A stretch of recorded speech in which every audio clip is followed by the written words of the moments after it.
Fellas, last weekend, Sergei Pavlovich had one of the biggest "Can I talk my shit again?" moments by sliming out should-be Brooklyn Nets power forward Taliesin Teixeira, and nobody can be happier than me. People forget, man, people were talking about Sergei Pavlovich like he was King Von. He was a serial killer who bragged about killing people.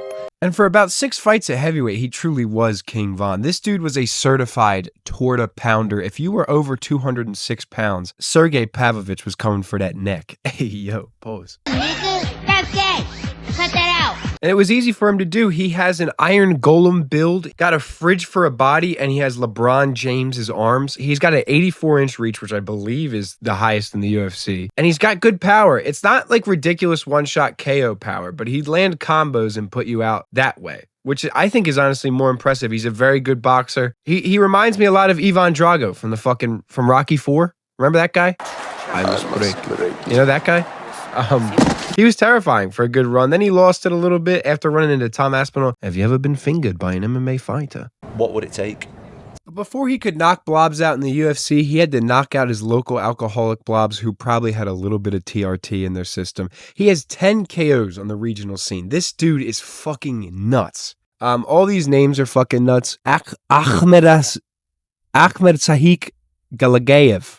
I mean, he's knocking out, like, you know, that sounds Dagestani to me. To be fair, I don't fucking know. The dude was on a heater. He gets to the UFC, he's undefeated with like 10 knockouts. He went 5 rounds for a decision. That's very impressive, too, for a heavyweight. That's pretty decent, isn't it? He could learn a thing or two. But he gets to the UFC in 2018, and he has to fight everyone's favorite horse eater or second favorite horse eater, depending on where you're from, Alistair Overeem. And one. All right, okay, bad start. Bad start, but you got slimed out by the Reem. You know, it's okay. You can lose to Alistair Overeem. You're allowed to. So after getting shelled worse than Paul Skeens on opening day 2026, Sergei Pavlovich starts taking out fat guys worse than the Fitness Gram Pacer test. I'm allowed to say that. As one of the fats, as quote-unquote a chubby, I'm allowed to say that. You're going to see a lot of fat-phobic clips here, okay? So, you know, either take a GLP-1 or, you know, go watch something else. Who gives a shit? So his first fight back is against Marcelo Golm.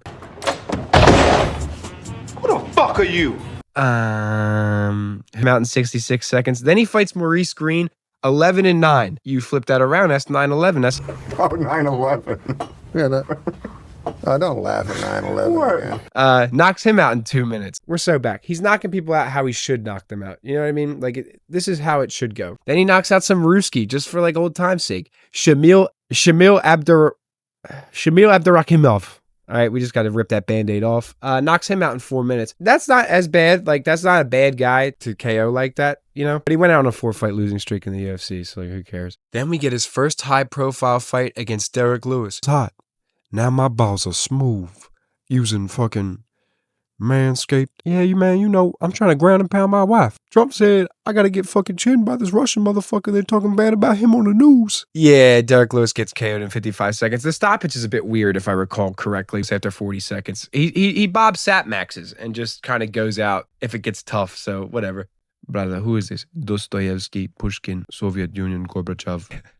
I don't fucking know. What else is Borscht, Putin, Ukraine. Then we get Bam Bam Tuivasa, bro. This was a tough watch coming from a Thai Tuivasa fan. Dude, Sergei dispatches this fucking blobfish in about 55 seconds. He's just putting people on t-shirts, man. Now, the average combined BMI of his opponents is probably in the 40s. Thai Tuivasa. He's on a real run here.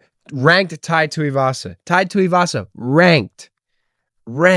Then he gets a shot against Curtis, him out in about 3 minutes. Sergei's on this unbelievable run. People are calling for him to fight John Jones. Yo, I don't even know who Sergei Pavlovich is. That sounds like Nate. Wait, I don't want to fight Sergei. I should fight Junior Dos Santos. Yeah, I like Junior Dos Santos. Oh, there's a pregnant lady. Hold up. I gotta go, guys. I gotta go do something. And now we get into the big thing, UFC 295. A lot of shit happens. John Jones is supposed to fight Stipe Miocic. Old man Stipe. John Jones pops his pec wrestling with his boyfriend, Gable Stevenson. By the way, Stevenson. What the fuck, bro? Just be Stevenson, bro. Alleged rapist. Oh, that's crazy, bro. A wife beater and an alleged rapist? That training session's probably crazy. What do they bond over? That fight falls out. Stipe, I wish I'm going to fight, So then they make an interim heavyweight title fight against Tom Aspinall, and it's a nightmare scenario. I remember watching this with my buddies, and we were split down the middle. The odds were pretty close. Just because I'd lose both. They proceeded to have a dick measuring contest in the middle of the ring, and I don't know, I guess Tom Aspinall is just fucking, he's got the hammer. He's got the hammer on him. Tom Aspinall knocks out Sergei in round 1, and he eats a shot from Sergei, which, that had the booty was tight. So now we got Sergei coming off a loss again. The last time he lost, dude, he went and just beating the shit out of fucking panda bears. And now what? He gets a fight against his former training partner in Alexander Volkov. They were hyping this up, man. There was clips of them training together. There was pictures of them together. I believe the UFC did some fucked up shit by telling each other that the other already accepted the fight. Shout out Hunter Campbell, bro. That boy moves like Howie Roseman, just absolute fucking demon. That's manipulative as shit. And that's a good CEO. Just a terrible, just finessing shit. Sergei comes in as a pretty heavy favorite, and Volkov just kind of jabs and teeps at range. The dude is fucking 6'7". Sorry, I had to do it once, right? You need to shut the fuck up. But Volkov jabs at range, and then at the end of the fucking fight, bro, Sergei Pavlovich cries like a little bitch and starts shoving Volkov out of the way. Sergei, this is a huge aura loss, bro. He was this stoic Russian who just came in and just beating the shit out of fat guys. All of a sudden, he fights a guy who could maybe grace the cover of Men's Health magazine. It's over, bro. He gets jabbed at range, loses a 30-27, I believe. Now where do we go? Where's Sergei? What are we doing with Sergei? He gets another fight in Saudi Arabia or the UAE, whatever, one of them countries. You know what I'm talking about. Against Jairzinho Rosenstrike. I pronounced it right that time. So everyone who commented, who the fuck is Jairzinho, and it's pronounced Jairzinho, you're welcome. I want to keep pronouncing it wrong just to piss you off, but I can accept, when I fuck up. Jairzinho Rosenstrike is a Ngannou victim. All Sergei's got to do is run forward and knock him out, get his aura back, and he blobs him. Just terrible. It felt like watching Wizards Michael Jordan, or Raptors Hakeem Olajuwon, or fucking Pistons Allen Iverson, whatever your pick is. He blob maxes, wins, but now you're like, what the fuck, man? Shout out my boy for betting on Pavlovich by decision, by the way. You know who you are, Splinko. Then he gets a fight against Waldo Cortez Acosta, and again, you're just like, well, he's fighting a big I know black. I Dominican. I know black. Imposible. I know black. I'm Dominican. I'm Puerto Rican. I know black. Be looking just like me. Be having the same hair. I be touching it like, it's not the same. It's not the same. It's not the same, papi. It's not the same. They try to salsa that shit off. And then another blob decision, bro. What's happening? What's happening to my boy? This cold-ass honky. And now what? We're just blobbing now? We're blobbing? The fight just kind of looked like Wings of Redemption versus fucking Boogie. I love referencing that fight. It's so fucking funny. To be serious, though, Waldo's got a chin made of fucking obsidian. That dude can take a fucking hit. But, what's going on with Sergei, bro?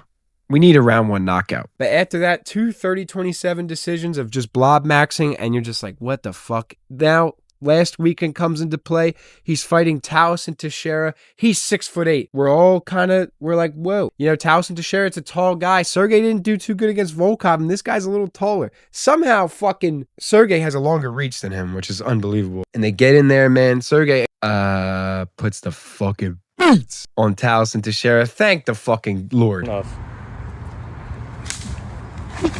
Thank God. He's so fucking back. Slimes him out in about 40 seconds. And now Sergei's back in the mix, man. I don't know. He might have rebuilt himself. He might get a title shot soon enough. And I would love to see a rematch with him and Tom Aspinall. I'd like to see him fight the loser of Pereira, Cyril Gane. And that's about it, fellas. I appreciate you guys watching. I have some big things planned for the White House week. I hope you enjoyed my predictions video. I know they're not as funny. And I couldn't let you sit without the fucking files. I had to come back for something. I wanted to make this video earlier. I'm a lazy piece of shit. Sorry. Enjoy.